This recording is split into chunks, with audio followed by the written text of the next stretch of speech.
In the meantime, we're waiting on the top of the hour. The Toyota president and CEO of Kia Toyota appears before the House Oversight Committee.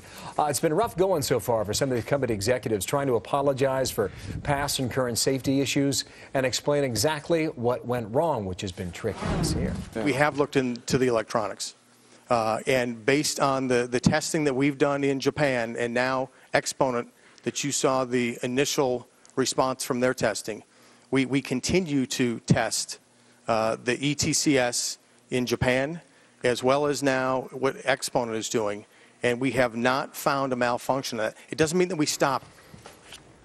So is Toyota getting a fair shake in these hearings? Al Lewis is a columnist for Dow Jones. He's got some issues with this hearing. An auto industry expert, Lauren Fix, feels otherwise. Al's out in Denver, and Lauren's up in Buffalo, New York. Good morning to both of you. Is Toyota getting a raw deal, Al? What do you think about that? Good morning. It's got to be humiliating to be dragged before Congress for your failings. Congress is the house of failings. They haven't accomplished anything. We are in the worst shape we've ever been as a nation in my lifetime. We've got unresolved wars. We've got piling up national debt. We've got an economic crisis that continues. And this is how they're spending their time, beating up on Toyota. This is a very small problem here. We've had 2,000 complaints in a decade against a backdrop of millions and millions of cars sold. Toyota has done everything that they could. I hear your point. Let me come back to that in a moment. Lauren, does he have a point?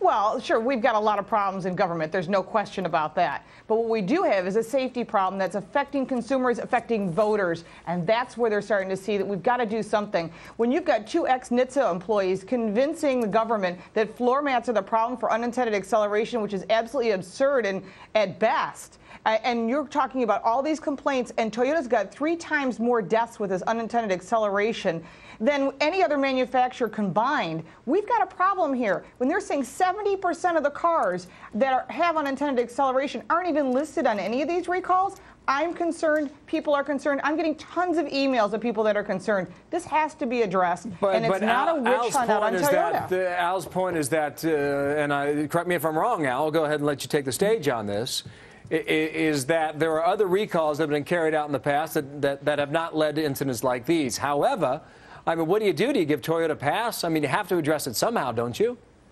But listen, Toyota doesn't have a clear handle on this problem, right? We've got none of the explanations that are coming from Toyota are all that good. But you know what? None of the explanations that are coming from NHTSA or are coming from the drivers are all that good either. You know, some of these, it's going to turn out, are going to be due to the fact that somebody hit the gas pedal instead of the brake. And I hate to say what no one else wants to say, but it's true. These sort of things have been researched before, and operator error is one of the possible causes. You know, Toyota's doing everything possible that it can. We've had 39 highway fatalities that are linked to this. I don't know what the word link actually means and how thoroughly these have all been investigated. We have 2,000 complaints. I mean, there's 2,000 complaints about McDonald's over 10 years.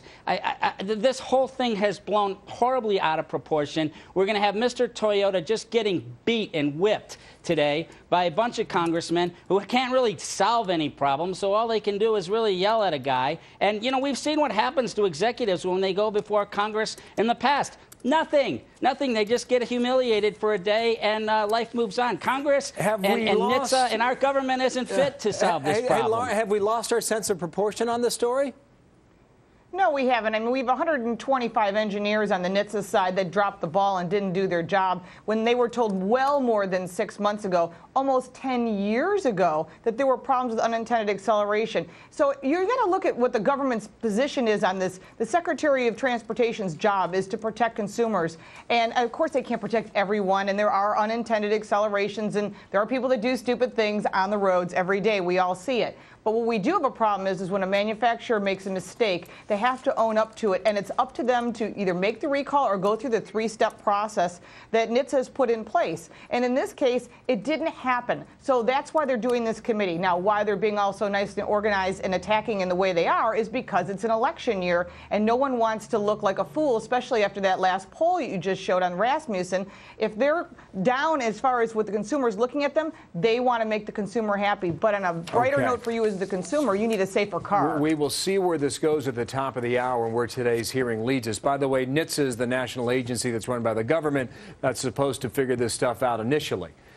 And apparently that wasn't done, at least in time for a lot of the debate that we're having today. Lauren, thank you for coming back on today. Now, thanks to you as well. Anytime. This debate will be continued because the hearing continues at the top of the hour. What do you think? Log on to our website, foxnews.com. Click on the You Decide link. Take our survey. We asked this question today. Who's to blame for the safety scandal? 25,000 votes to date. 45% say Toyota, and federal regulators are to blame. You can log on and vote right now, foxnews.com. All right.